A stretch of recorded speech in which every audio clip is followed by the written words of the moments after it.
was younger, and people that I grew up with started talking about, just sharing like their encounters whenever we would come back in contact with other people that, other of our peers, other people that went to school with us that knew us when we were younger.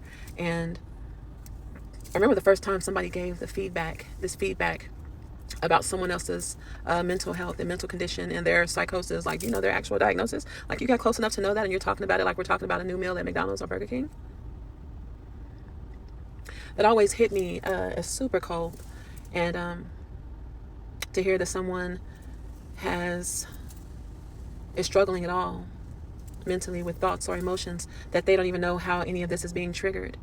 And even sadder are the ones who don't even know that it's something that they can ever address.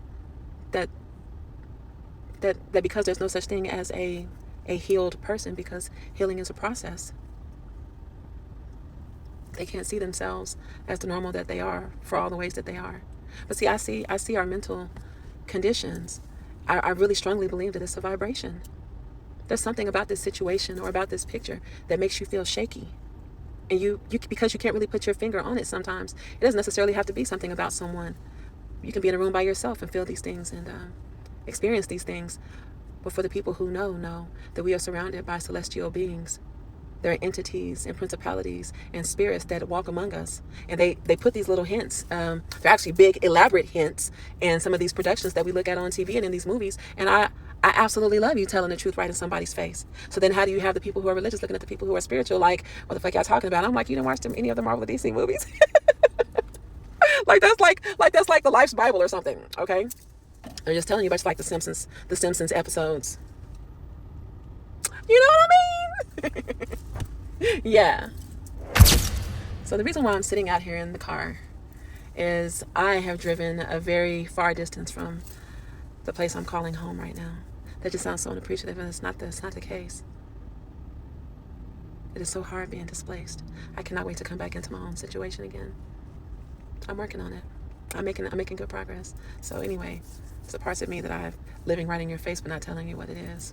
And thank you for your patience and supporting my channel by your views. And I have gone too far from home. Like, I've already been crying. I've cried off a lot of my mascara. Like, without the mascara, it's like my eyelashes are like blonde. Well, light brown and blonde. But something happens when I start snotting and crying that the eyelashes further clump together, and then it's like, so I can just imagine how they're crying. But anyway, I've driven a long distance from home, and I let it get dark before I decided to head back. And I've been trying this thing to not actually say the A word,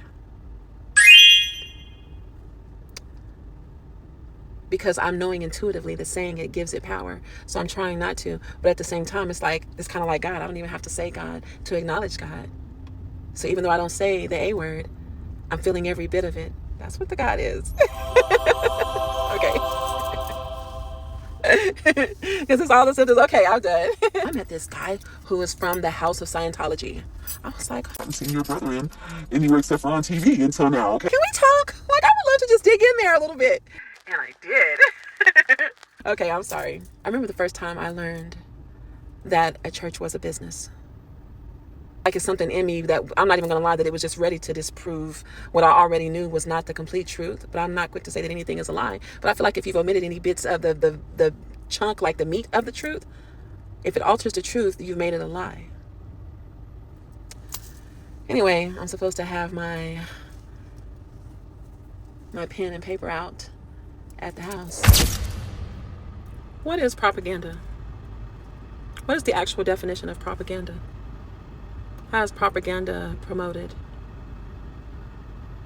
Do you know? Because really, when it comes down to it, in a situation where you find yourself having to walk away from it, you have to know that this is a situation that definitely, this was a learning experience, and maybe that was the whole point of it. Maybe that's the whole purpose of the experience. And so we should be trying to kind of like figure out, like, what was the lesson? What was the actual point? Because nothing happens for no reason. And sometimes things unfold so you can see and reflect on how you showed up, how other people showed up to situations. Like, I hope that you can see that, and that you don't feel like your struggle or your story or anything pertaining to what's happening or what's happened is in vain. Because none of it is in vain. None of it. You're still showing up in heated conversations the way you did when you were, 13, 18, 21, respectfully. Be nice. Where did you go, Jesus, for all those years? Where you came out as a baby and then you resurfaced in your 30s. Where did he go?